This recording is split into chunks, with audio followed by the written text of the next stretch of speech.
প্রিয় দর্শক, আসসালামু আলাইকুম। আমরা যে মেলাতে গেলে, বিভিন্ন মেলাতে গেলে বড় বড় মাছ মিষ্টিগুলো দেখতে পাই। এই মাছ মিষ্টিগুলো কীভাবে তৈরি হয় আপনারা জানেন কি? আজকে আপনাদের দেখাবো এই মাছ মিষ্টিগুলো কীভাবে তৈরি হয়।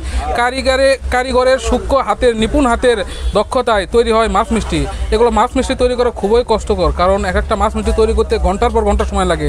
আর উত্তপ্ত চুলাতে এই মাছ মিষ্টিগুলো জাল দেওয়া হয়, যার কারণে এখানে প্রচণ্ড গরম হয়। এখানে আসলে গরমের ভিতর ঘন্টার পর ঘন্টা বসে থেকে তারা এই মাছ মিষ্টিগুলো আমাদের জন্য তৈরি করে।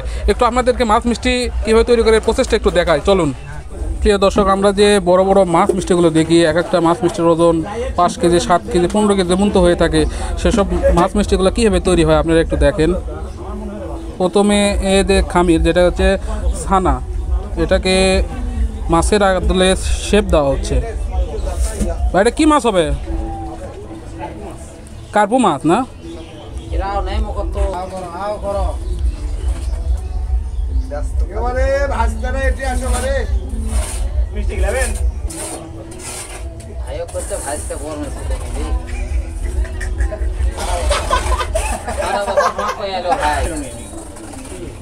চামিচে যেগুলো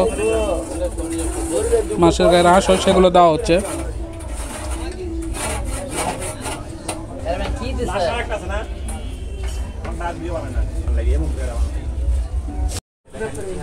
প্রিয় দর্শক, এরকম উত্তপ্ত চুলায় এরকম মাছ মিষ্টিগুলো ছেড়ে দেওয়া হলো। এখন পুকুরের মধ্যে মাছ ছেড়ে দেওয়া হলো। এখন লাফাইতে 2 ঘন্টা 2.5 ঘন্টা মিষ্টি মাত্র হাফ কেজিতে। মনে হচ্ছে পুকুরে মাছ ভাসতেছে। এরকম 3-4 ঘন্টা জাল দিতে হবে, তারপরে তৈরি হবে মাছ মিষ্টি। উত্তপ্ত কড়াইয়ের মধ্যে প্রায় 2-3 ঘন্টা চিনি সিরামের মধ্যে এই মাছ মিষ্টিগুলোকে জাল করতে হয়।